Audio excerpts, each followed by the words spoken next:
بسم اللہ الرحمن الرحیم۔ السلام علیکم سامعین، امید ہے کہ آپ سب خیریت سے ہوں گے اور ہمارے اس چینل کے کنٹینٹ کو خوب انجوائے کر رہے ہوں گے۔ اور اگر آپ کو ہمارا یہ چینل اور اس کا کنٹینٹ پسند آ رہا ہے تو آپ سے گزارش ہے کہ پلیز ہمارے اس چینل کو لازمی سبسکرائب اور شیئر کیجیے گا، شکریہ۔ چلیں ہم آج کے ایپیسوڈ شروع کرتے ہیں۔ ہمارے ناول کا نام ہے بخت اور یہ تحریر ہے مہرونِسا شامیر کی۔ یہ ایک بہت ہی دلچسپ ناول ہے۔ چلیے ہم آج کے ایپیسوڈ شروع کرتے ہیں۔ مری کے ایک سنسان روڈ پہ ہارون شاہد اپنی گاڑی سے اترا تھا۔ وہ غصے میں لگتا تھا۔ سامنے والے آدمی کے ہاتھ میں ایک فون سے لت پت 8-9 سال کا بچہ تھا۔ ہارون نے نظر چرا لی تھی۔ آپ میری گاڑی کے سامنے کیوں کھڑے ہیں؟ ہٹ جائیں یہاں سے، مجھے کہیں پہنچنا ہے، میں لیٹ ہو رہا ہوں بھائی۔ وہ جھنجھلایا ہوا تھا۔ صاحب میرے بیٹے کو شکاریوں کی گولی لگ گئی ہے، آپ کو خدا کا واسطہ ہے ہمیں ہسپتال چھوڑ دو، یہاں سے بہت دور ہے ہسپتال، میرا بیٹا مر جائے گا، خدا کے لیے رحم کرو صاحب۔ وہ 40-45 سالہ آدمی روتے ہوئے ہارون کی منت کرنے لگا۔ ہارون نے نفی میں سر کو ہلایا تھا۔ میں کوئی مدد نہیں کر سکتا، آئی ایم سوری، میرا نکاح ہے، مجھے پہنچنا ہے، میری فلائٹ مس ہو جائے گی، آئی ایم سوری، آپ کو جتنے پیسے چاہیے میں دے دیتا ہوں لیکن میں آپ کے ساتھ نہیں جا سکتا۔ وہ جانے کو مڑا تھا جب وہ آدمی گڑ گڑانے لگا تھا۔ صاحب آپ کو خدا کا واسطہ ہے، آپ کے گھر میں بھی بچے ہوں گے، میرا بیٹا مر جائے گا، یہ میری واحد اولاد ہے، خدا کے لیے مجھے ہسپتال چھوڑ دو، نکاح تو ہو ہی جائے گا آپ کا، ہم پہ رحم کریں، میرے بچے کی حالت خراب ہو رہی ہے، آدھے گھنٹے سے یہاں کھڑا ہوں، میں کوئی ایک گاڑی نہیں گزری۔ وہ باقاعدہ رونے لگ گیا تھا۔ ہارون کے دل کو کچھ ہوا تھا لیکن وہ ڈھیٹ بن رہا تھا۔ آپ تھوڑی دیر ویٹ کر لیں، کوئی اور آ جائے گا، لیکن میں آپ کی مدد نہیں کر سکتا، میری فلائٹ مس ہو جائے گی، بھائی آپ سامنے سے ہٹیں۔ وہ اب کے سختی سے بولا تھا۔ اسی وقت اس بچے نے ہلکی سی کراہنے کی آواز آئی تھی۔ وہ آدمی تڑپ اٹھا تھا۔ رستم بیٹا کچھ نہیں ہوگا، میں تمہیں کچھ نہیں ہونے دوں گا، آنکھیں کھولو رستم، ادھر دیکھو مجھے، بیٹا میرا بیٹا، ابو کی طرف دیکھو رستم۔ وہ بار بار اپنے بے ہوش ہوتے بیٹے کو پکارے جا رہا تھا۔ ہارون شاہد وہیں جم گیا تھا، پتھر کے بت کی طرح ان کے کان سائیں سائیں کرنے لگے تھے، اس کا سارا جسم کانپنے لگ گیا تھا۔ رستم رستم رستم، بس ایک یہی نام اس کے کانوں میں گردش کر رہا تھا۔ وہ مڑا تھا، سفید لٹھے کی مانند چہرہ لیے وہ مڑا تھا۔ What did you say? What did you just say? وہ اس آدمی کو دیکھ کر بڑبڑایا تھا۔ وہ نہ سمجھی سے ہارون کو دیکھے گیا۔ صاحب آپ کیا کہہ رہے ہو؟ اس کا نام کیا ہے؟ وہ بچے کی طرف اشارہ کرتے بولا تھا۔ صاحب رستم خان، وہ رک رک کر بولا۔ گاڑی میں بیٹھو جلدی، ہارون اس کو دیکھے بغیر بولا تھا اور خود جلدی سے ڈرائیونگ سیٹ سنبھال لی تھی۔ وہ رستم کو مرنے نہیں دے سکتا تھا۔ تقریباً 2 گھنٹے بعد وہ اس بچے کو ہسپتال پہنچا کر اس کے سارے ڈاکیومنٹس کلیئر کر چکا تھا اور رستم کی حالت اب خطرے سے باہر بتائی جا رہی تھی۔ اس کا باپ اور باقی رشتہ دار ہارون کو دعائیں دیتے تھکتے نہیں تھے۔ اب وہ موبائل کان سے لگائے ہسپتال کی پارکنگ ایریا میں کھڑی اپنی گاڑی کی طرف جا رہا تھا۔ ہاں اگلی فلائٹ کب کی ہے؟ وہ مصروف سا پوچھ رہا تھا۔ سر کچھ ٹیکنیکل ایشو کی وجہ سے سب فلائٹس کینسل ہو گئی ہیں، کل تک اگلی کوئی فلائٹ اویلیبل نہیں ہے، آئی ایم سوری۔ فون سے آنے والی آواز نے جیسے ہارون کے دل پہ پیر رکھا ہو۔ اس نے کچھ کہے بغیر کال کاٹ دی تھی۔ اسی وقت اس کا فون بجنے لگا تھا۔ اس نے کال اٹینڈ کی تھی۔ پاپا میں گاڑی سے آ رہا ہوں، فلائٹ نہیں ملی، وہ مصروف سا بولا تھا۔ اب ضرورت نہیں رہی ہارون، ان کا لہجہ اداس تھا۔ ہارون ٹھٹکا تھا۔ کیا مطلب کچھ ہوا ہے کیا؟ حالے تو ٹھیک ہے نا پاپا، کچھ بولیے نا یار، میرا دل بیٹھا جا رہا ہے۔ معراج بھائی حالے کا نکاح اسی عمر حیات سے کروا رہے ہیں، وہ کہتے ہیں جب تم مصیبت کے وقت نہیں پہنچ سکے تو تمہیں آنے کی کوئی ضرورت نہیں۔ آپ ان سے بات کریں، وہ ایسا کیسے کر سکتے ہیں؟ میں رات تک آ جاؤں گا، پلیز میرا انتظار کریں، میں یہاں پرابلم میں پھنس گیا تھا۔ پاپا آپ ان کو تھوڑی دیر روک لیں، میں کچھ کرتا ہوں، میں آ جاؤں گا، پلیز مجھے تھوڑا وقت دیں۔ اسے لگا جیسے کوئی اس کی روح کھینچ رہا ہو۔ میں سب کچھ کر کے دیکھ چکا ہوں ہارون، اگر تم اب تک پہنچ گئے ہوتے تو یہ سب ہوتا ہی نا، تم نے دیر کر دی بیٹے۔ اب تو قاضی بھی آ چکا ہے، انہوں نے کال کاٹ دی تھی۔ ہارون شاہد کے منہ پہ جیسے کھولتا ہوا تیل ڈالا گیا تھا، اس کے سینے میں جیسے کوئی اس کو جکڑ رہا تھا۔ اس نے اپنا موبائل پوری قوت سے گاڑی کے شیشے پہ دے مارا تھا۔ Oh shit shit shit shit shit, وہ حلق پھاڑ پھاڑ کر چلا رہا تھا۔ یہ میں نے کیا کر دیا؟ شٹ، یہ نہیں ہو سکتا، یہ نہیں ہو سکتا، اللہ ایسا کیسے کر سکتے ہیں؟ آپ ایسا نہیں کر سکتے۔ وہ زمین پہ بیٹھا چلا رہا تھا، یہ نہیں ہو سکتا اللہ، آپ ایسا نہیں کر سکتے۔ ہر بار ہارون شاہدی کیوں، ہر بار کیوں؟ اللہ نہیں، پلیز ایسا مت کریں، آپ حالے کو مجھے دے کر پھر چھین رہے ہیں، ایسا نہیں ہو سکتا۔ وہ زمین سے اٹھ کر اب اپنی گاڑی کو بوٹ سے ٹھوکر مار رہا تھا، کبھی ہاتھوں سے مکے بنا بنا کر گاڑی پہ مارتا جاتا اور کبھی چیختا چلاتا، نہیں اللہ نہیں، پلیز اسے مجھ سے مت چھینیے، کوئی دے کر نہیں چھینتا، ایسا کوئی نہیں کرتا اللہ، ایسا کوئی نہیں کرتا۔ اس کا غم بڑا تھا، اسے وقت چاہیے تھا۔ وہ ہسپتال کے بینچ پہ بیٹھی چہرہ چھپائے روئے جا رہی تھی۔ عمر خاموشی سے اس کے ساتھ ذرا سے فاصلے پہ بیٹھ گیا تھا۔ اس نے کئی لوگوں کو روتے دیکھا تھا، تڑپتے دیکھا تھا، بلکہ اس کا جو کام تھا اس میں ہر آئے دن وہ ایسے ہی لوگ دیکھتا تھا، ایسی عورتیں دیکھتا تھا جن پہ ظلم ہوتا تھا، جن کے ساتھ زیادتی ہوتی تھی، جو روتی ہوئی تھانے اور کچہری آتی تھی، لیکن جو تکلیف اس کو اس لڑکی کے آنسو دیکھتے ہوئے ہو رہی تھی، ایسی تکلیف اسے آج تک نہیں ہوئی تھی۔ آپ مجھے سزا دینا چاہتی ہیں نا؟ اس نے بات کا آغاز کیا تھا۔ حالے نے اس کی طرف دیکھا بھی نہیں تھا۔ مجھ سے بدلہ بھی چاہیے ہوگا، آپ کو مجھے رسوا بھی کرنا ہوگا، مجھ سے میری محبوب لوگ بھی تو دور کرنے ہوں گے جس طرح میں نے کیے، لیکن یہ سب آپ مجھ سے دور رہ کر نہیں کر سکتی۔ وہ سامنے دیکھتے ہوئے بول رہا تھا۔ حالے نے مڑ کر اس کو دیکھا تھا۔ اس سب کے لیے آپ کو میرے ساتھ رہنا ہوگا، ہر وقت ہر پل سایہ بن کر، اور اس کے لیے آپ کو وہی کرنا ہوگا جو آپ کے پاپا چاہتے ہیں۔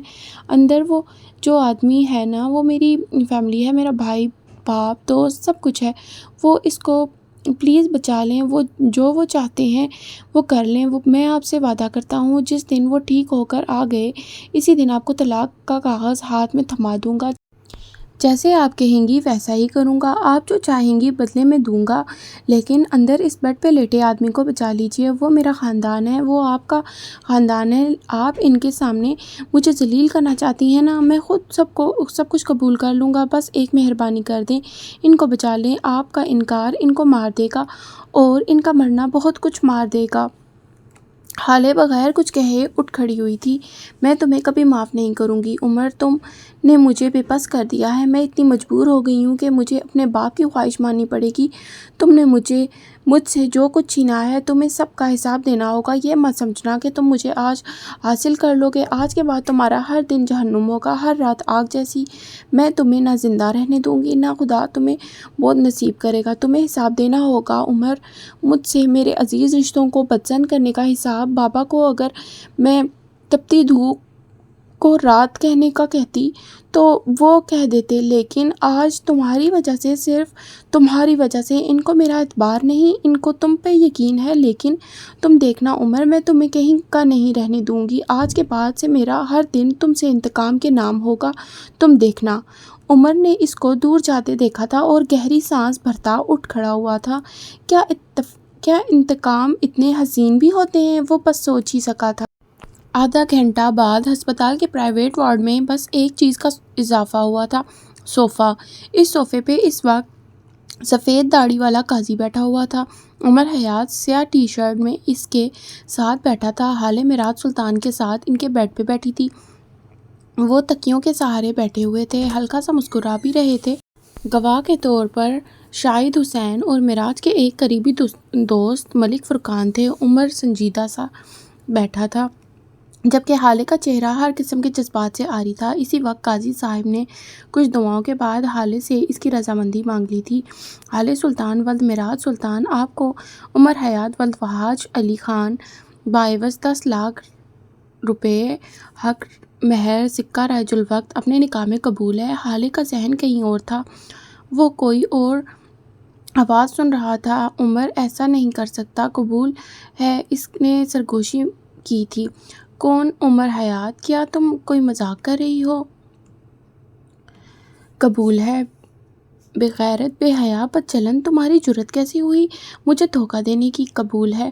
اب وہ آدمی ایسے ہی کچھ کلمات عمر کے سامنے دہرا رہا تھا، لیکن حالے اس کے جیسے کانوں پہ پردہ پڑ گیا تھا۔ بیٹھی رہی، چپ، گمسم، خاموش۔ اس سے کسی کاغذ پہ سائن لیے جا رہے تھے، وہ کیے جا رہی تھی۔ نکاح کی رسم ختم ہو گئی تھی۔ معراج اب عمر کو گلے لگا رہے تھے، اس کو دعائیں دے رہے تھے۔ عمر جواب میں کچھ کہہ رہا تھا۔ حالے کو ساری آوازیں بے معنی لگ رہی تھیں۔ معراج نے حالے کا ہاتھ اپنے ہاتھ میں لے لیا تھا، اس کا سر ہو چکا ہوا تھا۔ میری طرف دیکھو حالے، انہوں نے نرمی سے پکارا تھا۔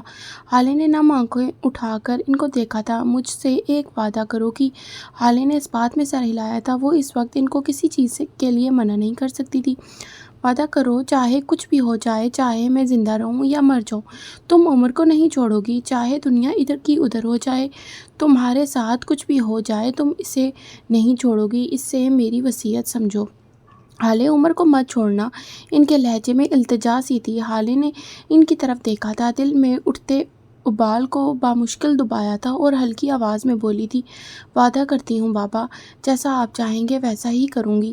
اور بس وہ اٹھ کھڑی ہوئی تھی اور اس وعدے کے بعد ان کی برداشت جواب دے گئی تھی۔ مجھے گھر جانا ہے بابا، وہ سپاٹ لہجے میں بولی تھی۔ میرے گلے تو لگ جاؤ بیٹا۔ انہوں نے بازو ہوا کیے تھے۔ جن لوگوں پہ آپ کو اعتبار ہے، ان کو تو گلے لگا چکے ہیں آپ، میں ایسے ہی ٹھیک ہوں، وہ تلخی سے بولی تھی۔ معراج کے چہرے کا رنگ پھیکا پڑا تھا۔ جاؤ عمر، تم پہلے حالے کو گھر چھوڑ کر آ جاؤ، انہوں نے عمر کی طرف دیکھ کر کہا تھا۔ میں خود جا سکتی ہوں حالے، یہ میرا حکم ہے، وہ سختی سے بولے تھے۔ حالے نے زخمی نظروں سے عمر کو دیکھا تھا، جیسے کہہ رہی ہو، میرے باپ نے مجھے کبھی بھی سختی سے نہیں بلایا۔ وہ بغیر کچھ کہے آگے بڑھ گئی تھی۔ عمر اس کے پیچھے گیا تھا، پھر دروازے پہ رکا تھا، اس کی اوٹ میں کچھ فکس کیا، معراج کو دیکھا، حالے اور حسن کو خدا کے بعد تمہارے حوالے کر رہا ہوں، عمر خیال رکھنا، وہ دھیمے لہجے میں بولے تھے۔ عمر نے سر ہلایا تھا اور باہر نکل گیا۔ گاڑی میں ہولناک خاموشی تھی۔ حالے سیٹ کی پشت سے سر ٹکائے آنکھیں موندے ہوئے تھی۔ کل رات سے لے کر اب تک کے مناظر اس کی آنکھوں میں کسی فلم کی طرح چل رہے تھے۔ اس کی بند آنکھوں سے نکلتے آنسو اس کے چہرے پہ قطار کی صورت میں بہہ رہے تھے۔ عمر بار بار نظر اٹھا کر اس کو دیکھتا اور لب بیچ لیتا۔ جتنی تکلیف اسے اس لڑکی کے آنسو دیکھتے ہوئے ہوتی تھی، وہ اتنا ہی روئی جا رہی تھی۔ آپ کچھ کھانا پسند کریں گی؟ یہاں قریب ہی ایک بہت اچھا ریسٹورنٹ ہے، وہ سامنے سڑک پہ نظر جمائے بول رہا تھا۔ اس کو رونے سے باز رکھنے کا ایک یہی طریقہ اس کے ذہن میں آیا تھا۔ زہر لا دو مجھے، کم از کم اس ذلت سے تو جان چھوٹ جائے گی۔ وہ بند آنکھوں سے بڑبڑائی تھی، پھر یکدم آنکھیں کھول کر اس کی جانب رخ پھیر لیا۔ تم تو آج بہت خوش ہوگے نا، مجھے ذلیل کروا لیا، میری عزت نفس ختم کر دی، میرے خاندان میں میری عزت تو کوڑی کی کر دی۔ ایک نیوز چینل پہ میری تصاویر دکھائی جا رہی ہیں، میں بدنام ہو کر رہ گئی ہوں، اور سب سے بڑی بات، تم سے نکاح ہو گیا میرا۔ اس کے گلے میں آنسو کا پھندا سا اٹکا تھا۔ یہ نکاح نہیں ہے عمر، یہ میری تذلیل ہے۔ تم نے آج مجھے میری نظروں میں گرا دیا۔ جس آدمی نے مجھے اتنا ذلیل کیا، بدنام کیا، ساری رات مجھے اپنی گاڑی میں قید رکھا، جس کی وجہ سے میرا خاندان مجھ سے چھوٹ گیا، آج وہی انسان میرا شوہر بن کے میرے پہلو میں بیٹھا ہے۔ بے شک یہ ایک کاغذی رشتہ ہے، لیکن یہ ہے، اور جب تک یہ ہے تب تک میں روز مرتی رہوں گی، لیکن زندہ میں تمہیں بھی نہیں چھوڑوں گی، دیکھ لینا تم۔ وہ کہہ کر رخ پھیر گئی تھی۔ عمر لب مینچتے سنتا رہا۔ آپ کے پاس کیا ثبوت ہے کہ یہ سب کچھ میں نے کیا ہے؟ اس کا لہجہ سپاٹ تھا۔ گاڑی روکو، وہ تو ٹوک لہجے میں بولی تھی۔ عمر نے اچنبھے سے اس کو دیکھا تھا، لیکن گاڑی نہیں روکی۔ گاڑی روکو، وہ اب کے ذرا بلند لہجے میں بولی تھی۔ مقابل کے کان تو گویا بند ہی تھے۔ I said stop the bloody car، وہ پوری قوت سے چلائی تھی۔ عمر نے گاڑی روک دی تھی۔ گاڑی کے رکتے ہی حالے نے سیٹ بیلٹ اتارا تھا اور ٹھا کی آواز سے دروازہ مارتی اتر گئی تھی۔ عمر گہری سانس بھرتا اس کے ساتھ ہی اترا تھا۔ سڑک ایسی سنسان تھی جیسے کوئی ڈائن گھوم گئی ہو۔ حالے تیز تیز قدموں سے چلتی جا رہی تھی۔ حالے، کیا کر رہی ہو آپ؟ کہاں جا رہی ہیں؟ یہ علاقہ سیف نہیں ہے، رک جائیں، وہ پیچھے سے پکار رہا تھا۔ میرے پیچھے مت آؤ، چلے جاؤ یہاں سے، وہ مڑے بغیر بولی تھی۔ اس کی رفتار حالے سے تیز تھی، وہ جلدی ہی اس کے پاس پہنچ گیا تھا۔ اب وہ اس کے برابر چل رہا تھا۔ میری بات سنیے، یہاں پچھلے 2 ہفتوں میں 3 حادثے ہو چکے ہیں، 2 ڈکیتیاں اور ایک اغوا کا۔ یہ علاقہ عورتوں کے لیے سیف نہیں ہے۔ مجھے مجبور نہ کریں کہ میں جج صاحب کو کال کروں۔ عمر نے موبائل فون ہاتھ میں لیا تھا کہ اب وہ دبے دبے غصے سے بولا تھا۔ حالے پوری کی پوری اس کی طرف مڑی تھی، نظریں اس کے ہاتھ میں پکڑے موبائل فون پہ گئی تھی۔ عمر مہم سا مسکرایا تھا۔ یہ دھمکی تو کام کر گئی، زبردست۔ حالے 2 قدم آگے آئی تھی، اب وہ اس کے سامنے کھڑی، گردن اونچی کیے اس کی آنکھوں میں آنکھیں ڈالے۔ وہ اس سے قد میں کافی بڑا تھا۔ اسی اثنا میں اس نے پھرتی سے عمر کا موبائل اس کے ہاتھ سے لیا اور پوری قوت سے زمین پہ دے مارا اور اس کی طرف دیکھے بغیر آگے بڑھ گئی تھی۔ عمر تو بس حیران سا اسے دیکھے گیا اور پھر نیچے جھکا اپنے موبائل کے پرزے اٹھانے لگا۔ تب تک حالے کافی آگے نکل گئی تھی۔ اسی وقت گلی کے ایک چھوٹے سے مکان کی اوٹ سے ایک گنجا سا آدمی نکلا تھا۔ عمر نے اس آدمی کو دیکھا تھا لیکن آگے نہیں بڑھا۔ حالے نے اس آدمی کو دیکھ کر بھی نظر انداز کیا۔ وہ آگے بڑھتی گئی جب وہ آدمی پوری طرح پھیل کر اس کے سامنے دیوار کی طرح کھڑا ہو گیا۔ حالے نے رک کر اس کو دیکھا تھا۔ گلی کے آدھے کچے آدھے پکے مکان دلچسپی سے یہ منظر دیکھے گئے۔ یہ تو گیا، عمر ہولے سے بڑبڑایا تھا۔ اسی وقت ہلکی ہلکی بوندا باندی بھی شروع ہو چکی تھی۔ چلو بی بی جلدی سے نکالو جو کچھ بھی ہے، چلو جلدی کرو، ٹائم نہیں ہے ہمارے پاس۔ اس کے ہاتھ میں ایک چھوٹا سا خنجر تھا۔ میرے پاس تو بس ایک سونے کی پازیب ہے، وہ اپنی آواز کے اندر مصنوعی سا خوف پیدا کرتی بولی تھی۔ جو بھی ہے نکالو جلدی، وہ خنجر کو گھماتے ہوئے کہہ رہا تھا۔ وہ نیچے جھکی تھی اور جب اوپر اٹھی تو اس کے ہاتھ میں اس کی زرد ہیل تھی۔ اس آدمی کو سوچنے سمجھنے کا موقع دیے بغیر حالے نے ہیل اس کے سر پہ دے ماری تھی۔ اس کے جوتے میں شاید کوئی کیل تھی جو اس کے آدمی کے سر پہ لگتے ہی خون کا ایک فوارہ نکلا تھا اور اس کے سر سے پھوٹ پڑا تھا۔ خنجر اس کے ہاتھ سے دور جا کے گرا تھا۔ حالے نے اس پہ بھی بس نہیں کی تھی۔ وہ اپنی ہیل سے دھڑا دھڑ اس کے کندھوں، سر اور سینے پہ مارے گئی۔ وہ شدید دہشت زدہ سا ہو گیا اور تب ہی وہاں سے بھاگنے لگ گیا اور حالے نے اب بھی بس نہ کی اور اس کے پیچھے بھاگنے لگی۔ جب اس آدمی کا پیر مڑا تھا اور وہ منہ کے بل سڑک پہ گرا تھا اور اس کے سر سے نکلتا خون اب اس کے چہرے پہ پھیل چکا تھا۔ بارش تیز ہو چکی تھی، خون پانی کے ساتھ مل کر زمین پہ پھیلنے لگ گیا تھا۔ حالے اب بھی نیچے جھکی اس کو مارے جا رہی تھی۔ تمہیں میں ہی ملی تھی ستانے کو؟ ہاں، اور کم مسئلے ہیں میرے ساتھ جو اب تم بھی آ گئے۔ ہاں، رات سے لے کر اب تک کیا کیا لٹا کر آئی ہوں میں، بچا ہی کیا ہے اب میرے پاس جو اب تم لینے آ گئے؟ ذلیل انسان، گھٹیا انسان، شرم نہیں آتی تمہیں؟ وہ چلاتی جاتی اور مارے جاتی۔ پتہ بھی ہے میرے ساتھ ہوا کیا ہے، کیا کیا جھیل چکی ہوں میں، جانتے بھی ہو کسی لڑکی کو سکون کی سانس نہیں لینے دو گے تم؟ ہاں، وہ آدمی اب بری طرح سے کرا رہا تھا۔ حالے بھی شاید مار مار کر تھک چکی تھی، تب ہی اس کے قریب ہی بیٹھ گئی۔ عمر ذرا سے فاصلے پہ کھڑا اس کو دیکھ رہا تھا۔ فی الحال وہ کسی قسم کی بدمزگی نہیں چاہتا تھا۔ حالے کو دل ہلکا کرنے کی ضرورت تھی۔ تم جانتے ہو میں کون ہوں؟ حالے زخمی آدمی کے پاس بیٹھی پوچھ رہی تھی۔ بارش تیز ہونے لگی تھی۔ اس آدمی نے کوئی جواب نہیں دیا۔ وہ اسی طرح پڑا کراتا رہا۔ درد ہو رہا ہوگا نا؟ وہ اب ہمدردی سے پوچھنے لگی تھی۔ مجھے بھی تو ہو رہا ہے، میں بھی تو تکلیف میں ہوں۔ تمہیں بھلا زیب دیتا تھا اس طرح کسی لڑکی کا راستہ روکنا؟ کوئی شرم حیا کچھ باقی رہا ہے تم میں یا نہیں؟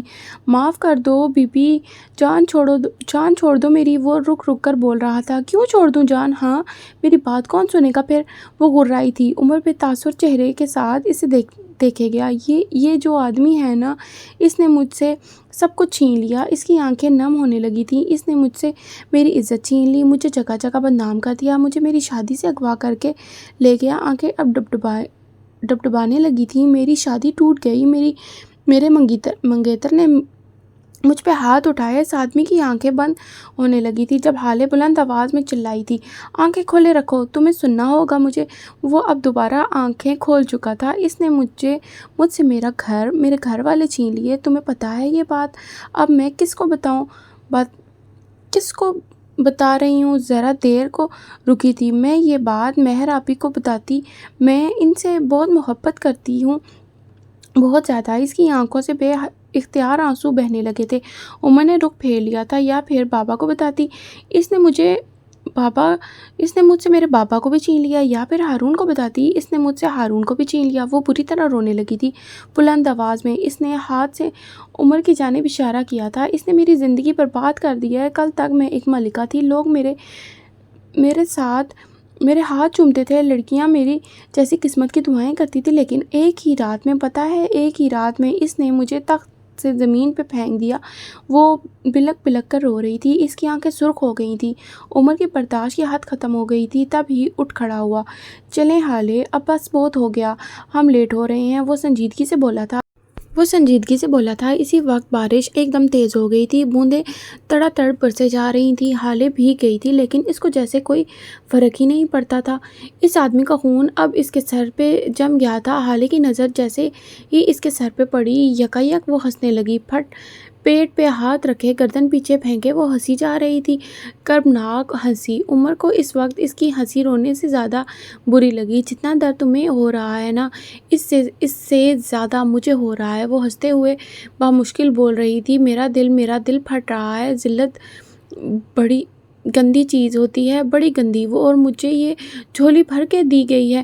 اس کی ہنسی تھم گئی تھی، آنسو ایک بار پھر آنکھوں میں بھرنے لگے تھے۔ تم جانتے ہو مجھے سب سے زیادہ دکھ کس بات کا ہے؟ وہ اب اس آدمی کو دیکھتی پوچھ رہی تھی۔ تمہیں کیسے پتا ہوگا؟ میں بتاتی ہوں۔ اس کے حلق میں آنسوؤں کا ایک گولا سا اٹکا تھا۔ سب سے زیادہ دکھ مجھے اس بات کا ہو رہا ہے کہ بچوں کو میرا خیال نہیں آیا۔ نکاح کرتے ہوئے آنسو بہہ رہے تھے یا بارش کے قطرے، پتہ نہیں چلتا تھا۔ اسی برستی بارش نے اس کے آنسو چھپا لیے تھے۔ اور سب سے زیادہ دکھ ہو رہا ہے دادا جان کا۔ انہوں نے کہا کہ نکل جاؤ یہاں سے، انہوں نے کہا۔ اس نے روتے ہوئے ہچکی لی تھی۔ اور سب سے زیادہ دکھ ہو رہا ہے اماں کا۔ انہوں نے کہا چلی جاؤ حالے۔ یہ نہیں سوچا کہ حالے کہاں جائے گی، اس کا ہے ہی کون؟ اگر میری جگہ بجو ہوتی تو کیا اماں ان کو گھر سے نکالتی؟ تم خود بتاؤ، وہ اس ادمرے وجود سے پوچھنے لگی تھی۔ خیر چھوڑو، اس کی طرف سے کوئی جواب نہ پا کر وہ پھر شروع ہو چکی تھی۔ عمر بارش میں بھیگتا اس کو دیکھتا رہا، اس کا دل ہلکا ہونے دینا چاہتا تھا۔ اور ہارون، اس کا کیا؟ وہ آدمی اس سارے وقت میں اب بولا تھا۔ حالے نے مڑ کر اس کو دیکھا تھا اور وہ مسکرائی تھی۔ وہ دکھ نہیں ہے، وہ ناسور ہے، وہ زخم ساری زندگی نہیں بھرے گا۔ ساری دنیا آپ کو چھوڑ دے، دوست کو نہیں چھوڑنا چاہیے۔ وہ چھوڑتا ہے نا تو ایسا لگتا ہے جیسے کسی نے بھرے بازار میں آپ کے منہ پہ جوتا مارا ہو، جیسے کسی نے آپ کے دل کو مٹھی میں لے کر اتنا دبایا ہو کہ خون رسنے لگا ہو۔ وہ آسمان کی طرف منہ کیے کہے جا رہی تھی، جیسے کسی نے آپ کے جسم کے ایک ایک حصے کو تیز دھار آلے سے ٹکڑے ٹکڑے کر دیا ہو۔ بڑی تکلیف ہوتی ہے، بڑی تکلیف۔ اللہ کسی دشمن کو بھی دوست کے دکھ نہ دکھائے۔ میں تمہیں بتاؤں، کسی سے اگر بدلہ لینا ہو تو کیا کرو، اس کا دوست چھین لو، وہ خود ہی مر جائے گا۔ اس آدمی نے اس نے مجھ سے میرا دوست چھینا ہے، اس کو اللہ پوچھے گا۔ اس نے مجھ سے میرے باپ کو چھینا ہے۔ ارے ہاں، میرا باپ تو ہسپتال میں ہے۔ وہ ماتھے پہ ہاتھ مارتے ہوئے اٹھ کھڑی ہوئی تھی۔ اس کے بال موٹی موٹی لٹوں کی صورت میں اس کے چہرے کے طرف میں چپکے ہوئے تھے۔ مجھے جانا ہوگا بھائی، سوری خون کے لیے، تھینک یو مجھے سننے کے لیے۔ تم ایک اچھے لسنر ہو، اللہ تمہارے کانوں کو سلامت رکھے۔ مجھے جانا ہوگا، میں اپنے باپ سے ناراض ہو کر آئی ہوں، ان کے گلے لگنا ہوگا۔ اوکے۔ وہ آدمی خاموشی سے اس کو دیکھتا رہا۔ حالے نے اس پر ایک نظر ڈالی اور آگے بڑھ گئی۔ عمر بھی اس کے پیچھے گیا تھا۔ اس کے ہاتھ میں اب چھوٹا بھدا سا موبائل تھا، جس پہ حالے ٹرک بھی چڑھا لیتی تو وہ ٹوٹ نہ سکتا۔ سلطان منزل میں ایک ایسا سناٹا تھا جیسے کوئی ڈائن گھوم کر گئی ہو، ایسی ہولناک خاموشی جیسے قبرستانوں پہ ہوتی ہو۔ ہر کوئی ایک دوسرے سے چھپتا پھر رہا تھا۔ اسی وقت فروا اپنے لان کے ایک کونے میں فون کان سے لگائے کھڑی تھی۔ ان کے چہرے پہ برہمی تھی، بھوری آنکھوں میں غصہ تھا۔ آپ وعدہ خلافی کیسے کر سکتے ہیں مرزا صاحب؟ یہ عمر حیات کون ہے اور اس سب میں وہ کیسے شامل ہو گیا؟ جو کچھ آپ نے کیا وہ ڈیل کا حصہ نہیں تھا۔ وہ ہسپتال کی فوٹیج اور ریسٹورنٹ والی تصاویر، آپ کو یہ سب کچھ کرنے کی کیا ضرورت تھی؟ آخر آپ کو کیا لگتا ہے وہ لڑکی وہ لڑکا وہ خاموش بیٹھے گا نہیں مرزا صاحب نہیں، وہ ایسی قیامت برپا کرے گا کہ سارا جہان دیکھے گا۔ مجھے جواب دیجیے کہ آپ نے مجھے ڈبل کراس کیوں کیا؟ آپ مجھے جواب دیں ہیں۔ وہ دبا دبا سا غرا رہی تھی۔ دیکھیے مسز سلطان، میں خود نہیں جانتا کہ عمر حیات کو بیچ میں کون لایا اور کیسے لایا۔ اس نے کچھ عرصہ قبل میرے بیٹے کی پارٹی پہ ریڈ مارا تھا۔ ہو سکتا ہے نو نے بدلہ لے لیا ہو، اور اگر لیا بھی ہے تو مجھے کوئی مسئلہ نہیں ہے۔ ایسی قیامتیں ہم جیسے فرعونوں نے بہت دیکھ رکھی ہیں۔ اور آپ کو کیا میں کوئی پروفیشنل اغواکار لگتا ہوں جو اتنی پلاننگز کے ساتھ اس لڑکی کو اغوا کروں گا؟ آپ کس فوٹیج کی بات کر رہی ہیں؟ کون سی تصاویر؟ میں کچھ نہیں جانتا۔ آپ کی اور میری ڈیل اس لڑکی کو ایک رات گھر نہ پہنچنے دینے کی ہوئی تھی، اور یہ کام میں نے کر دیا۔ اب وہ کس کے ساتھ آئی، کیوں آئی، اور اس سے میرا کوئی تعلق نہیں ہے۔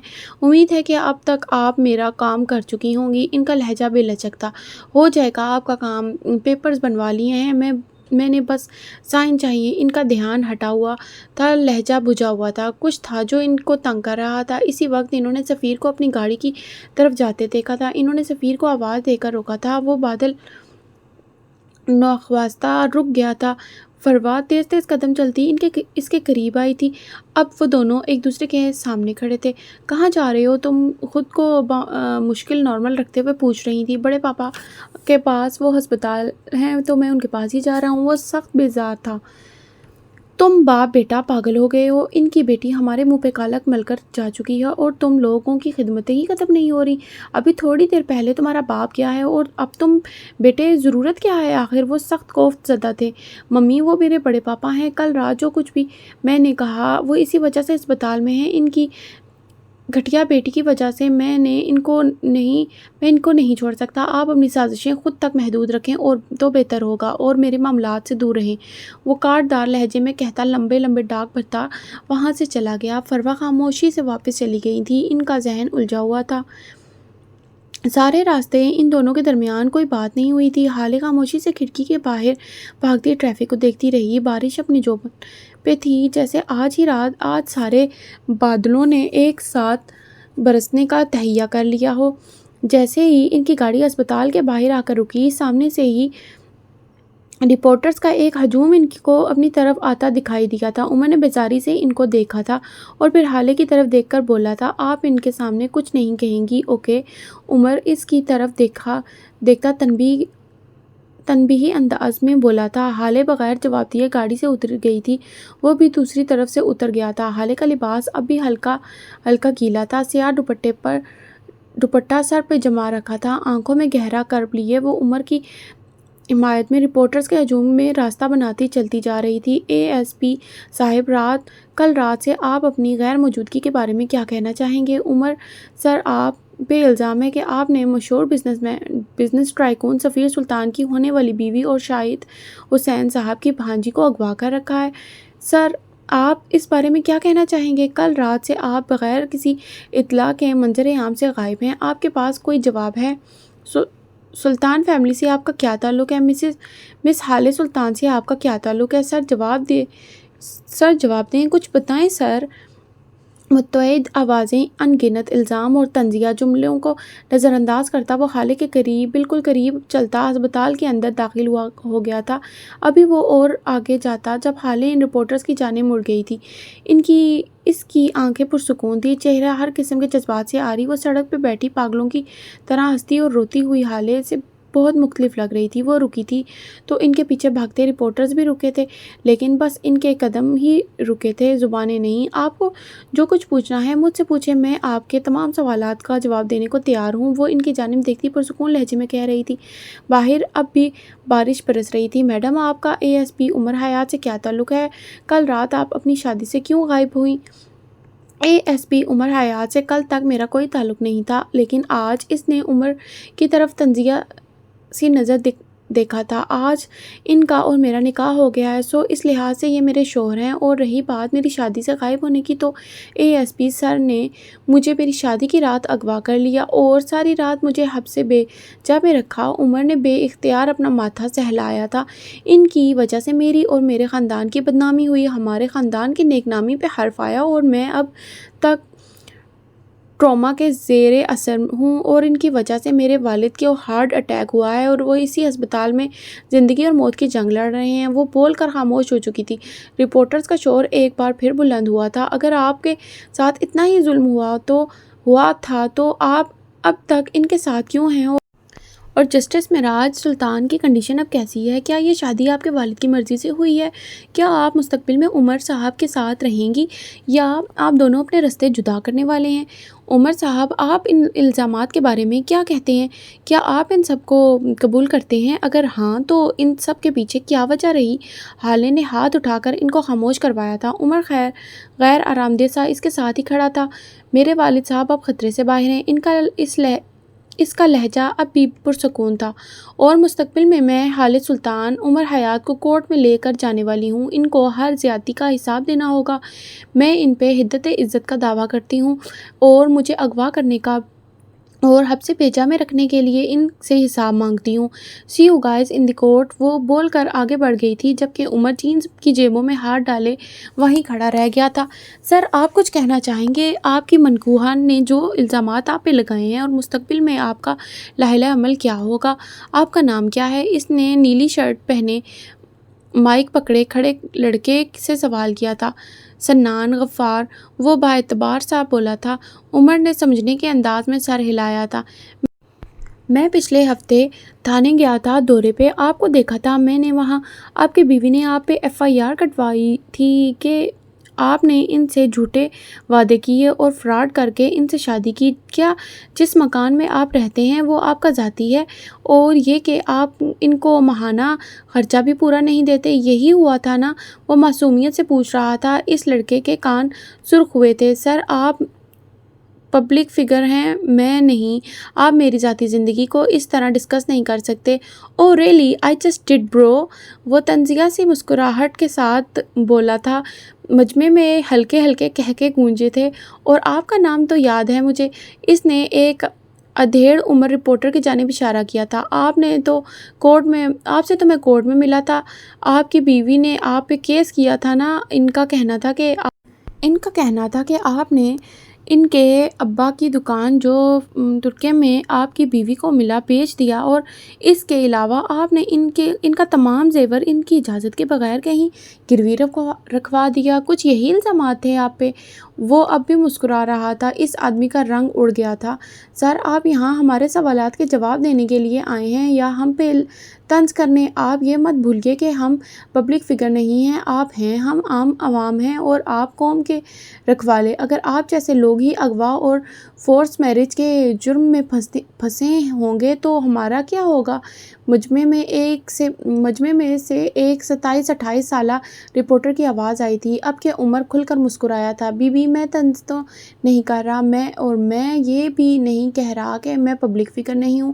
بات صرف یہ ہے کہ پبلک فگرز کی بھی بیویاں ہوتی ہیں اور وہ ناراض بھی ہوتی ہیں، جس طرح ان دونوں بھائیوں کی بیویاں ہوئی ہیں اور جس طرح آپ دونوں کی بیویوں نے صلح کے پرچم بلند کیے ہیں، اسی طرح میری زوجہ کا غصہ بھی ٹھنڈا ہو جائے گا۔ بیویاں تو الزام لگاتی رہتی ہیں، اصل مرد وہی ہے جو سروائیو کر جائے، نرمی اور محبت سے بیوی کو سمجھائے جس طرح ان دونوں بھائیوں نے کیا۔ کیوں بھائیوں، اب جا سکتا ہوں میں؟ باقی بات آپ دونوں سمجھا ہی دیں گے اپنے ساتھیوں کو، وہ اسی مسکراہٹ کے ساتھ بولتا آگے بڑھ گیا تھا۔ مجمع میں کئی آوازیں ابھری تھیں جن کو وہ پیچھے سے ہاتھ ہلاتا "دیٹس آل فار ٹوڈے" کہتا آگے بڑھ گیا تھا۔ حالے اس کے قریب ہی دیوار کی اونٹ میں کھڑی تھی۔ وہ اکیلی نہیں تھی، اس کی سہیلی مدت پاس کھڑی تھی۔ وہ اس سے کچھ پوچھ رہی تھی، پریشانی سے، تشویش سے۔ حالے نارمل انداز میں جواب دے رہی تھی، جیسے جو کچھ بھی ہوا عام سی بات تھی۔ تو یہ طے تھا کہ سلطان خاندان کا برہم نہیں ٹوٹے گا۔ چلیں، وہ اس کے قریب کھڑا ہو کر بس ایک ہی لفظ بولا تھا۔ حالے نے ایک قہر آلود نظر اس پہ ڈالی تھی، مدت سے کوئی بات کی تھی اور پھر عمر کو جواب دیے بغیر آگے بڑھ گئی تھی۔ وہ اس کے پیچھے چلنے لگا تھا۔ وارڈ کے قریب پہنچ کر ان کو کچھ غیر معمولی سا احساس ہوا تھا جو نارمل نہیں تھا۔ حالے کا دل زور سے دھڑکا تھا۔ اسی وقت ڈاکٹر عبدالحفیظ باہر آئے تھے۔ ان کا چہرہ ستا ہوا تھا۔ کیا ہوا ہے ڈاکٹر؟ جج صاحب کی طبیعت پھر سے خراب ہوئی ہے کیا؟ کیسے ہیں وہ؟ عمر نے بیقراری سے پوچھا تھا۔ ہم نے آپ کو کئی دفعہ کالز کی سر، آپ نے اٹینڈ ہی نہیں کی۔ جج صاحب، آپ دونوں کے جاتے ہی ہارٹ اٹیک ہوا تھا دوبارہ سے، اور ہم نے اپنی پوری کوشش کی لیکن ہم ان کو بچا نہیں سکے۔ الفاظ تھے کہ پگھلا ہوا سیسا۔ حالے کو اپنی ساری دنیا گھومتی ہوئی محسوس ہوئی۔ اس نے بھی یقینی سے اپنا دل تھام لیا تھا۔ کیا بکواس کر رہے ہو تم؟ بالکل ٹھیک تھے میرے ماموں، بالکل ٹھیک، کچھ نہیں ہو سکتا ان کو۔ آگ لگا دوں گا تمہارے سارے اسپتال کو۔ اس نے ڈاکٹرز کو کالر سے پکڑ کر دیوار سے لگا لیا تھا۔ ان کو کچھ نہیں ہو سکتا، وہ میرا واحد خاندان ہے، میں مار دوں گا تم سب کو۔ بکواس کرتے ہو تم؟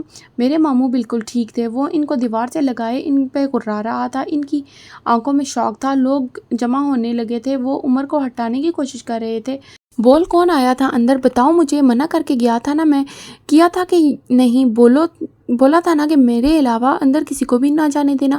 کیوں جانے دیا؟ بولو کیوں؟ وہ بری طرح چلا رہا تھا، چیخ رہا تھا، جبکہ حالے اس کے منہ سے ایک لفظ بھی نہیں نکلا تھا۔ وہ اسی طرح کھڑی تھی، شاکڈ۔ اس کی آنکھیں خشک تھیں، زبان پہ قفل تھے، قدم برف تھے۔ اس کی ساری دنیا راکھ ہو گئی تھی۔ وہ دھیرے دھیرے اسپتال کے ٹھنڈے فرش پہ بیٹھتی چلی گئی تھی۔ اس کی آنکھیں پتھرا گئی تھیں، وہ سانس تک نہیں لے پا رہی تھی۔ میں بابا کو لے کر آؤں گی حسن۔ اس کے حلق میں آنسوؤں کا پھندا سا اٹکا تھا۔ میرے گلے تو لگ جاؤ بیٹا۔ اس کے ذہن میں کئی آوازیں گونج رہی تھیں۔ عمر اب بھی چلا رہا تھا، شاید رو بھی رہا تھا، لیکن وہ عمر کو نہیں دیکھ رہی تھی، وہ کسی کو بھی نہیں دیکھ رہی تھی، وہ کچھ نہیں سن رہی تھی۔ اس کو ایسے لگ رہا تھا جیسے کسی نے اس کے دل میں کوئی تیز دھار پرچی گھسا دی ہو، یا پھر کوئی زہر بھرا تیر۔ تکلیف تھی۔ عمر اب وارڈ کے اندر آ گیا تھا۔ سامنے بیڈ پہ میراث سلطان کا بے جان وجود تھا۔ عمر نے بے اختیار دیوار کا سہارا لیا تھا۔ اس کی آنکھیں نم ہونے لگی تھیں۔ وہ بھاگ کر ان کے قریب پہنچا تھا اور دیوانہ وار ان کی نبض ٹٹول رہا تھا۔ اس کے دل پہ اپنا کانپتا ہوا ہاتھ رکھا تھا، اور دیکھتے ہی دیکھتے اس کی آنکھوں سے آنسو رواں ہو گئے تھے۔ وہ کبھی نہیں روتا تھا۔ نفیسہ کہتی تھی، عمر کی آنکھوں میں ایسے پتھر ہیں جن سے کبھی چشمہ نہیں پھوٹ سکتا۔ میں نہیں مانتا، میں مان ہی نہیں سکتا۔ آپ کو کچھ نہیں ہو سکتا، آپ نہیں مر سکتے، میں آپ کو مرنے نہیں دوں گا۔ ماموں، آپ یہ نہیں کر سکتے، پلیز یہ نہ کریں یار، مجھے اکیلا نہ چھوڑیں۔ میں کہاں جاؤں گا؟ میرا کون ہے آپ نے مجھے حالے کے ساتھ کیوں بھیجا؟ وہ پھوٹ پھوٹ کر رونے لگا۔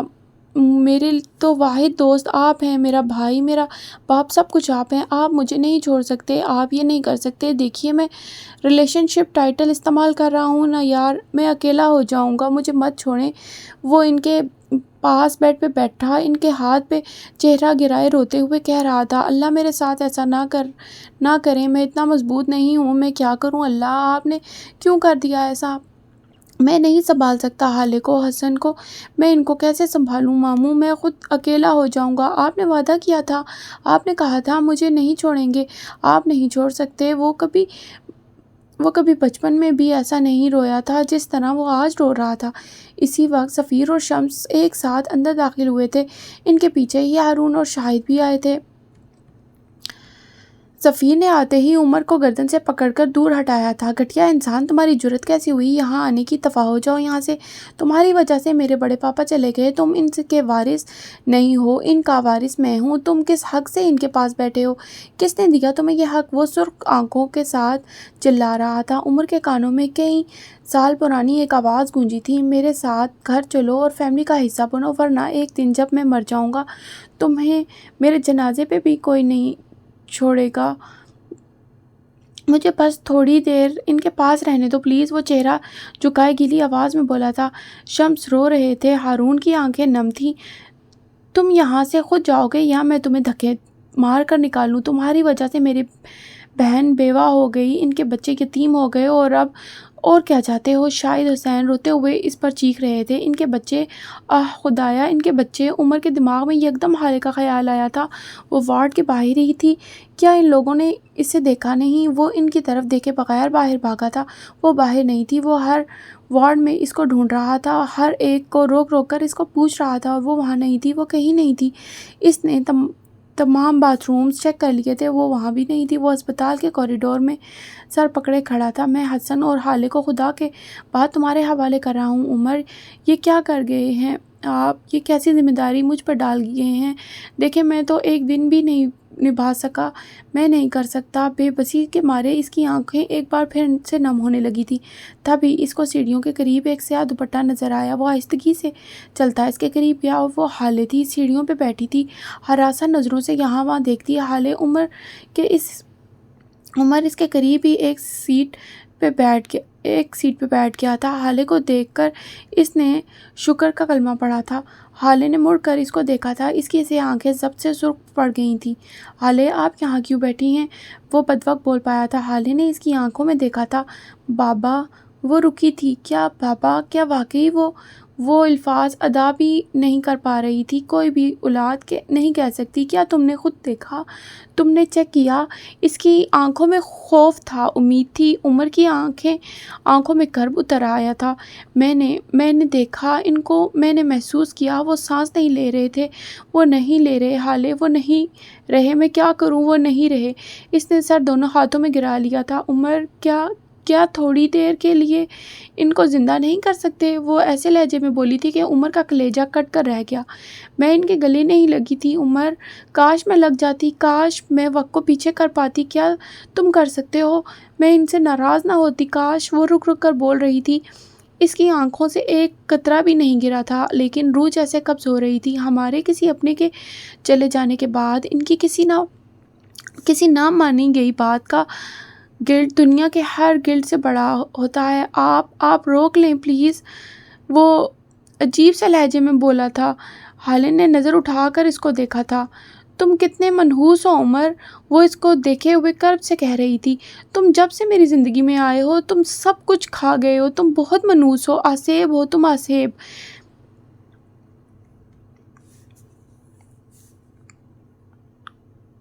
عمر شل سا اس کو دیکھے گیا تھا۔ اس کے پاس کہنے کو کچھ بھی نہیں تھا، اس کے پاس الزام دینے کو بھی کچھ نہیں تھا۔ سلطان منزل میں صفائے ماتم بچھی تھی، بڑے سے لان میں بیچوں بیچ رکھا مہراج سلطان کا بے جان وجود ان کے بالکل قریب بیٹھی پھوٹ پھوٹ کر روتی حسینہ یوسف سلطان کو بار بار غشی کے دورے پڑتے تھے۔ مہر بھی عورتوں کے ہجوم میں بیٹھی بار بار اپنی نم آنکھوں کو صاف کرتی تھی۔ حسن ذرا دور مردوں کے ساتھ بیٹھا تھا۔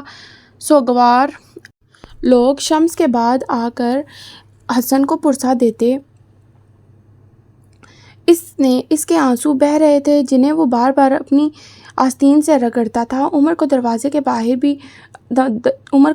باہر ہی روک لیا گیا تھا۔ وہ بے بسی اور غصے کے مارے چکر پہ چکر لگا رہا تھا۔ عورتوں کے ہجوم میں ایک سیاہ آنکھوں والی لڑکی بھی تھی۔ اس کی آنکھیں اب بھی خشک تھیں، وہ رو نہیں رہی تھی، وہ کسی کو دیکھ نہیں رہی تھی۔ عورتوں نے اس کو کئی بار رلانے کی کوشش کی تھی، اس کے چہرے پہ ہلکے تھپڑ مارے تھے، لیکن وہ ایسے بیٹھی رہی جیسے کوئی پتھر کا مجسمہ۔ اس کی نظریں کسی غیر مرئی سی نقطے پر جمی تھی۔ حسن نے اس کو دیکھا تھا، وہ اپنی جگہ سے اٹھ کر اس کے قریب آیا تھا۔ حالے کو اس طرح دیکھ کر اس کا دل مزید کٹتا تھا، اس کی جان نکل رہی تھی۔ وہ آہستگی سے اس کے پاس آ کر بیٹھا تھا، اس کو کچھ کہنے کی بجائے وہ چہرہ جھکائے روتا گیا یہاں تک کہ اس کی ہچکیاں بند گئی تھی۔ ہارون اس کو دیکھتے ہوئے آیا تھا اور اس کے کندھے پہ ہاتھ رکھے کچھ کہہ رہا تھا، کوئی تسلی، کوئی دلاسا، کوئی صبر کی تلقین۔ حالے نے ایک جھٹکے سے ہارون کا ہاتھ حسن کے کندھے سے ہٹایا تھا۔ میرے بھائی کو اور مجھے تمہارے سہارے کی ضرورت نہیں ہے ہارون شاہد، وہ کاٹ دار لہجے میں بولتی حسن کو اپنے ساتھ لپٹا گئی تھی۔ سہارا ملتے ہی حسن پھوٹ پھوٹ کر رونے لگا تھا۔ تم نے کہا تھا نا تم بابا کو لے کر آؤ گی، تم نے کہا تھا حالے، تم نہیں لا سکی، تم جھوٹی ہو، تم سب جھوٹے ہو، کوئی مجھے میرے باپ نہیں لا کے دے سکا۔ تم لوگوں کے مسئلے میرا باپ کھا گیا، تم لوگوں کے مسئلے میرے باپ کو کھا گئے، تم لوگوں کی دشمنیاں میرے باپ کی جان لے گئیں۔ وہ روتے روتے خود کو حالے کے حصار سے نکالنے کی کوشش کر رہا تھا، جیسے حالے ناکام بنانے کی کوشش کر رہی تھی۔ تم سب ایک دن سیٹ ہو جاؤ گے، تم سب اسٹیبل ہو جاؤ گے۔ ظلم تو میرے ساتھ ہوا ہے حالے، میں کہاں جاؤں گا؟ وہ چلا نہیں رہا تھا، اس کی آواز دھیمی تھی، اتنی کہ بس حالے ہی سن سکے۔ وہ ہجوم میں اپنی بہن کو برا نہیں کہہ سکتا تھا۔ اسی وقت میت کو اس کی آخری آرام گاہ تک لے جانے کا شور بلند ہوا تھا۔ حالے کے دل سے جیسے خون رسنے لگا تھا۔ حسن بے اختیار سیدھا ہوا تھا۔ یہ لے جائیں گے حالے، یہ بابا کو لے جائیں گے، ہم یتیم ہو جائیں گے، میں یتیم ہو جاؤں گا، میرا دل پھٹ رہا ہے یار۔ اس کے آنسوؤں میں روانی آ گئی تھی۔ شاہد نے اسے کے کندھوں سے تھام کر اٹھایا تھا۔ نوال اب حالے کے پاس آ گئی تھی اور اس کو سینے سے لگا لیا تھا۔ کچھ بھی ہو، یہ وہی بچی تھی جس کو انہوں نے اپنی گود میں کھلایا تھا، جس کی شرارتوں سے ان کا گھر گونجتا تھا، جو ہمیشہ ان سے حساب بے باک کرتی تھی، جس کی وجہ سے ان کا بیٹا اذیت میں تھا۔ لیکن حالے کی یہ حالت دیکھ کر ان کا دل کٹ رہا تھا۔ تم رو لو میری جان، میرا بچہ، دل ہلکا کر لو، وہ اس کو سینے سے لگائے نم آنکھوں سے کہہ رہی تھی۔ حالے جواب دیے بغیر اسی طرح ان کے سینے سے لگی رہی۔ اس کو دیکھ کر نوال رونے لگی تھی۔ حالے کی نظریں ذرا فاصلے پہ کھڑی عمر حیات پہ جمی تھی۔ وہ ابھی آیا تھا شاید۔ گارڈ سے لڑ جھگڑ کر گارڈز اب اس کے پیچھے آیا تھا۔ وہ سفیر کو کچھ بتا رہا تھا، شاید یہی کہ عمر زبردستی اندر گھس آیا ہے۔ وہ دونوں اب آمنے سامنے تھے۔ عمر کی آنکھیں سرخ تھیں، ضبط سے کم غم سے۔ سفیر کی آنکھوں میں گلٹ سا تھا، غم سے زیادہ گھبراہٹ تھی۔ تم یہاں سے چلے جاؤ عمر، ورنہ میں تمہیں دھکے مار کر یہاں سے نکال دوں گا۔ میں تمہیں بڑے پاپا کی میت کے قریب بھی نہیں آنے دوں گا، میں تمہیں یہاں بھٹکنے بھی نہیں دوں گا۔ وہ انگلی اٹھائے ان کو وارن کرتا ہوا بول رہا تھا۔ عمر کی آنکھوں کا گلابی پن مزید بڑھ گیا تھا، چہرہ دہک رہا تھا۔ وہ سفیر کے کان کے پاس جھکا تھا۔ میری اماں کہتی ہیں جب عمر کو غصہ آیا ہو تو اس کے منہ مت لگو، اور جب وہ غم میں ہو تو اس کے قریب بھی مت جاؤ۔ اس وقت مجھ پہ یہ دونوں کیفیت طاری ہیں، مجھ سے دور رہو۔ وہ بول کر آگے جانے لگا جب سفیر نے اس کی کوہنی پکڑ لی۔ میں نہیں جانے دوں گا تمہیں، نکل جاؤ یہاں سے۔ عمر نے ایک گہری سانس بھری تھی اور دونوں ہاتھ سفیر کے کندھوں پہ رکھ لیے تھے۔ سفیر، یہ وہ واحد آدمی تھا جو مجھے روک سکتا تھا، میرے ارادے بدل سکتا تھا، میرا ذہن تبدیل کر سکتا تھا، میرا غصہ ٹھنڈا کر سکتا تھا، میرا ہاتھ پکڑ کر مجھے کول ڈاؤن کر سکتا تھا۔ اور یہ آدمی اب مر گیا ہے۔ اس کی آواز میں سرد پن در آیا تھا۔ اب میرے ہاتھ آزاد ہیں، اب میرے ذہن پہ کوئی پابندی نہیں ہے، اب میرا غصہ میرے قابو میں نہیں ہے۔ اور یہ وہ واحد شخص تھا جس نے عمر حیات کو سنوارا تھا، جس نے عمر حیات کو انسان بنایا تھا۔ اب اس کے جانے کے بعد مجھے دوبارہ بھیڑیا مت بناؤ۔ آج یا تو میں ان کے جنازے کو کندھا دوں گا یا پھر یہاں سے ایک ایک سلطان کی لاش نکلے گی۔ تم بتا دو تم کیا چاہتے ہو؟ وہ اس کی آنکھوں میں دیکھتا ٹھنڈے ٹھار لہجے میں کہہ رہا تھا۔ سفیر کو بے اختیار اس سے خوف محسوس ہوا تھا۔ وہ اس پہ 2 حروف بھیج کر آگے بڑھ گیا تھا۔ آخری بار تم گھر والوں کو میت کا آخری دیدار کروایا گیا تھا، تمام گھر والوں کو آخری بار میت کا دیدار کروایا گیا تھا۔ پورے سلطان منزل میں سسکیاں اور ماتم کی آواز گونج اٹھی تھی۔ فروا بہت مشکل سے حسینہ کو سنبھالے ہوئے تھی۔ یوسف سلطان کو سکون آور دوا دے کر ان کے کمرے میں سلا دیا گیا تھا۔ حسن نے روتے ہوئے جنازے کو کندھا دیا تھا، اور ایک طرف ہارون تھا، دوسری طرف سفیر اور تیسری طرف عمر۔ فضا میں کلمہ شہادت کی آوازیں گونجی تھیں۔ کئی عورتوں نے اب بھی حالے کو رلانے کی کوشش کی تھی، لیکن وہ خاموش کھڑی رہی، بے جان ساکت۔ اس کی روح کھینچی گئی تھی، اس کے دل میں خنجر کھونپ آ گیا تھا، اس کا باپ مر گیا تھا، اس کی ساری دنیا ہی ختم ہو گئی تھی۔ عشاء کو قضا ہوئے کئی ساعتیں ہو گئی تھیں۔ سب لوگ اپنے اپنے کمروں میں تھے۔ جنازے کے ساتھ گئے لوگ ذرا دیر قبل ہی لوٹے تھے۔ کچھ دنوں میں ہی سب کی زندگی نارمل ہو جاتی، سوائے ان کے جن کے عزیز ان سے جدا ہوئے تھے۔ حالے اب بھی لان کی گھاس پہ بیٹھی تھی، ایسے کہ ٹانگیں پیٹ سے لگا رکھی تھی اور چہرہ گھٹنوں پہ گرا رکھا تھا۔ وہ اب تک اپنی جگہ سے ہلی بھی نہیں تھی۔ عمر گھر نہیں آیا تھا، وہ وہیں سے ہسپتال چلا گیا تھا، اس کی کچھ چیزیں وہاں باقی تھیں۔ حسینہ غم سے نڈال تھی، لیکن انہوں نے پھر بھی کئی بار حالے کو اپنے پاس بلایا تھا۔ یوسف سلطان نے ہوش میں آتے ہی اس کا نام لیا تھا، لیکن جیسے اس کو کسی سے فرق نہیں پڑتا تھا، اسے کسی کی کوئی پرواہ نہیں تھی۔ مہرماں نے اپنے کمرے کی کھڑکی سے اس کو یہاں بیٹھے دیکھا تھا، اب وہ اس کے پاس آ کر بیٹھ گئی تھی۔ حالے نے گردن موڑ کر اس کو دیکھا تھا، اس کی آنکھیں ہلکی نم تھی۔ حالے خاموشی سے اس کی گود میں لیٹ گئی تھی، دل کو جیسے قرار سا آیا تھا۔ مہر بھی چپ چاپ سی اس کے بالوں میں انگلیاں پھیرتی رہی۔ حسن ان کو دیکھ کر ان کے قریب آ گیا تھا۔ اس کی آنکھیں سوجی ہوئی تھیں۔ وہ دوسری طرف سے آ کر مہر کی گود میں لیٹ گیا تھا۔ اب مہر بیچ میں بیٹھی تھی اور وہ دونوں اس کی گود میں سر رکھے لیٹے ہوئے تھے۔ آپی یہ سب کیا ہو گیا؟ بابا مجھے چھوڑ کر کیسے چلے گئے؟ حسن گلوگیر آواز میں بولا تھا۔ یہی قسمت تھی بیٹا، صبر کرو۔ مہر اس کی طرف دیکھے بغیر بولی تھی۔ آپ لوگ بھی بہت عجیب ہیں، میں رو رہا ہوں تو کہتے ہو صبر کرو، اور حالے خاموش ہے تو کہتے ہو رو لو۔ کوئی ہمیں ہمارے حال پہ کیوں نہیں چھوڑ دیتا؟ 3 روز کا سوگ تو دین میں بھی جائز ہے، ہمیں تو 3 گھنٹے بھی نہیں ہوئے۔ میں اپنے باپ کو اپنے ہاتھوں سے قبر میں سلا کر آیا ہوں، اور صرف ان کو نہیں، میں نے خود کو بھی وہیں سلا دیا ہے۔ جب آپ کا باپ مر جاتا ہے نا تو آپ کو اپنا باپ خود بننا پڑتا ہے۔ میرا غم بہت بڑا ہے بچوں، میں اپنے باپ کو صحیح سلامت چھوڑ کر آیا تھا۔ میں ساری رات ان کے پاس تھا، ان کو کچھ نہیں ہوا تھا۔ میں ذرا دیر کو گھر آیا تو مجھے یہ پتہ چلتا ہے کہ میرا باپ نہیں رہا۔ مجھے بتائیے میں کیا کروں، کیسے یقین کر لوں، میں کس کو الزام دوں، میں کہاں جاؤں بچوں، میں کہاں جاؤں؟ وہ آسمان کو دیکھتا گیلی آواز میں کہہ رہا تھا۔ حسن کیا ہم جانے والوں کو روک سکتے ہیں؟ ہم بے بس ہوتے ہیں۔ اللہ کی مرضی کے آگے ہم معراج بابا کی کمی کو پورا نہیں کر سکتے۔ لیکن دیکھو تمہارے پاس ہم سب تو ہیں نا۔ وہ اس کو بہلا رہی تھیں جیسے عام بچوں کو بہلایا جاتا ہے۔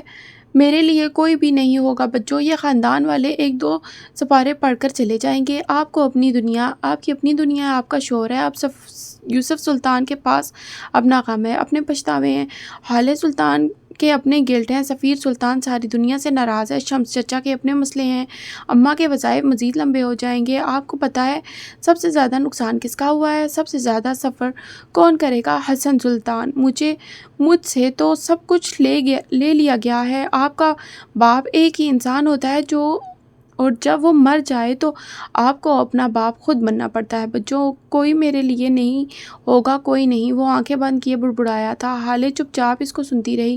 اسی وقت عمر گیٹ سے آتا دکھائی دیا تھا۔ وہ اسی صبح والے حلیے میں تھا، بکھرے بال، ستا ہوا چہرہ، سرخ آنکھیں۔ وہ بڑا ڈسٹرب سا لگتا تھا۔ وہ قدم قدم چلتا، حالے کے قریب آ کر رکا تھا۔ اس کو دیکھ کر حسن تیش سے اٹھا تھا۔ کس کی اجازت سے آئے ہو تم یہاں؟ ہمت کیسے ہوئی؟ وہ سرخ آنکھوں سے کرایا تھا۔ عمر نے افسوس سے اس کو دیکھا تھا۔ میں تم سے عمر اور رتبے دونوں میں بڑا ہوں، مجھے آپ کہو بچے، وہ نرمی سے بولا تھا۔ میں تمہیں اپنے گھر میں نہیں برداشت کر رہا اور تم مجھ سے تعلق بنا رہے ہو۔ شکل بھی نہیں دیکھنا چاہتا میں تمہاری۔ ابھی کے ابھی میرے گھر سے نکل جاؤ۔ وہ انگلی اٹھا کر بولا تھا۔ جج صاحب نے تمہیں یہ تو نہیں سکھایا ہوگا، میں اس وقت تمہارے گھر میں مہمان ہوں اور تم مجھ سے اس طرح بات کرو گے؟ رہی بات تعلق کی تو وہ بن ہی چکا ہے۔ بہنوئی ہوں میں تمہارا، یقین نہیں آتا تو اپنی بہن سے پوچھ لو۔ وہ جینس کی جیبوں میں ہاتھ ڈالے سکون سے کہتا۔ حسن کے ساتھ مہرماں کو بھی چونک آ گیا تھا۔ مہرماں اب اٹھ کر کھڑی ہوئی تھی، حالے اس کے ساتھ ہی اٹھی تھی۔ اس نے یہ سب کیوں کہا یہ وہ خود بھی نہیں جانتا تھا۔ اسے بس حالے کو اپنے ساتھ رکھنا تھا اور اس کے لیے جو کرنا پڑتا وہ کر جاتا۔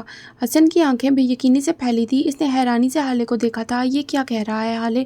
تم اس کے ساتھ نکاح کر کے آئی ہو؟ سچ کہہ رہا ہے، آج بابا نے ہم دونوں کا نکاح کروایا ہے، وہ بے تاثر لہجے میں بولی تھی۔ تم کیسے کر سکتی ہو یہ؟ وہ پوری قوت سے دھاڑا تھا۔ میں تمہارا بھائی ہوں، تم میرے بغیر کیسے کسی سے نکاح کر سکتی ہو؟ وہ صدمے سے بولا تھا۔ مسٹر عمر اسی وقت آپ یہاں سے جائیں، کچھ دن بعد آئیے گا، اس مسئلے کا کوئی سدباب کر لیں گے۔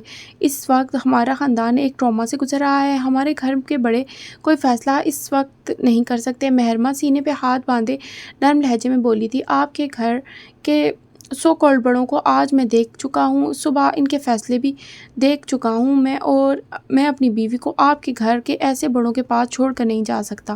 آپ کے گھر کے بڑوں ہاتھوں سے فیصلہ کرتے ہیں، جو کہ اس بار میں برداشت نہیں کروں گا۔ اس کے لہجے میں تپش تھی۔ ابھی مہرماں یا حسن کچھ کہتے جب حالے بول پڑی تھی۔ مجھے جانا چاہیے، کافی دیر ہو گئی ہے، وہ نارمل لہجے میں بولی تھی۔ تم اس کے ساتھ جاؤ گی؟ اس کا کیا بھروسہ ہے؟ حالے یہ بے وقوفی مت کرو، ابا کتنی دیر سے تمہیں بلا کر تھک گئے ہیں، اماں غم سے نڈھال ہیں، لیکن پھر بھی تمہارا نام لیے جا رہی ہیں اور تم اس کے ساتھ جاؤ گی؟ مہر برہمی سے بولی تھی۔ آپ کے ابا نے آج مجھے اس گھر سے نکال دیا ہے، آپ کی اماں نے مجھے تب اس آدمی کے ساتھ بھیجا تھا جب ہمارا کوئی تعلق بھی نہیں تھا، مجھے اب کچھ سخت کہنے پہ مجبور نہ کریں اور جانے دیں تو تم سب سے بدلہ لوگی۔ وہ خفگی سے بھویں پیچھے کھڑی تھی۔ پچھتاووں سے بڑا بدلہ کوئی نہیں ہوتا یوسف سلطان اور حسینہ معراج کو ان کے پچھتاووں میں جینے دیں۔ میں حال سلطان ہوں، میں نکالی ہوئی جگہ پہ دوبارہ نہیں آتی۔ یہ گھر آج میرے باپ کے مرنے کے ساتھ میرے لیے جل کر راکھ ہو گیا ہے۔ اب میرا اس کے مکینوں سے کوئی تعلق نہیں اور مجھ سے بھی کوئی تعلق باقی ہے یا نہیں؟ حسن دکھ سے بولا تھا۔ تم اور میں ایک خون ہے حسن، ہمیں کوئی جدا نہیں کر سکتا، ہمارا تعلق کبھی ٹوٹ نہیں سکتا۔ تم اس آدمی کے لیے مجھے چھوڑ رہی ہو حالے، میں تمہارا بھائی ہوں، میں اسی لیے یہاں سے جا رہی ہوں حسن، کیونکہ تم میرے بھائی ہو، تم مجھے سمجھ سکتے ہو، مجھے سمجھو، خدا کے لیے مجھے جانے دو، یہاں نہیں رہ سکتی میں۔ تم خود غرض ہو رہی ہو حالے، تم بس اپنا سوچ رہی ہو، تم میرا بھی تو سوچو، بابا کے بعد میرا کون ہے؟ کچھ وقت کے لیے اپنی انا کو سلا نہیں سکتی تم؟ میں تمہارا بھائی ہوں، اسی لیے تمہیں کہتا ہوں مت جاؤ، میں اکیلا ہو جاؤں گا، اگر مجھ سے تعلق رکھنا ہے تو اس کے ساتھ نہیں جاؤ۔ اگر آج تم اس کے ساتھ چلی گئی تو ہم دونوں کے درمیان کوئی تعلق نہیں بچے گا، فیصلہ تمہارا ہے۔ اس کا لہجہ دو ٹوک تھا، حالے کے دل پہ کسی نے پیر رکھا تھا۔ تمہارا اور میرا تعلق کوئی نہیں توڑ سکتا حسن، تم خود بھی نہیں، یہ تمہاری رگوں میں بہتا خون، یہ ہمارے تعلق کی بنیاد ہے، اور جب بنیادیں مضبوط ہوتی ہیں تو گھر نہیں ٹوٹتے۔ تم اس خون کو نکال کر نہیں پھینک سکتے، تم ہمارا تعلق نہیں توڑ سکتے۔ وہ ایک لفظ پہ زور دیتے بولی تھی اور آگے بڑھ گئی تھی۔ میں اس خون کو نکال کر نہیں پھینک سکتا، لیکن حالے میں اس خون کو بے حس کر سکتا ہوں، اور ابھی تم نے حسن سلطان کی بے حسی نہیں دیکھی۔ وہ پیچھے سے بولا تھا۔ حالے کے قدم ذرا دیر کو تھمے تھے، لیکن پھر وہ آگے بڑھ گئی تھی۔ حسن نے زخمی نظروں سے اس کو جاتے ہوئے دیکھا تھا۔ حالے نے ایک اجنبی کی خاطر اس کو چھوڑ دیا تھا، وہ بدگمانی کی انتہا کو پہنچا ہوا تھا۔ چلیے جی، آج کی ہماری ایپیسوڈ یہیں تک تھی۔ امید کرتی ہوں کہ آپ کو یہ ناول اچھا لگ رہا ہوگا، آپ اس کو سن کر انجوائے کر رہے ہوں گے، اور آپ سب سے گزارش ہے کہ اگر آپ کو ہمارے اس چینل کا کنٹینٹ اچھا لگ رہا ہے تو پلیز لازمی ہمارے اس چینل کو سبسکرائب کر دیجئے اور اس کو آگے بھی شیئر کر دیجئے، اور اگر آپ کوئی ناول سننا چاہتے ہیں تو کمنٹ میں آپ اپنی رائے کا اظہار بھی کر سکتے ہیں۔ کل ملتے ہیں ایک نیکسٹ ایپیسوڈ کے ساتھ۔ اللہ حافظ۔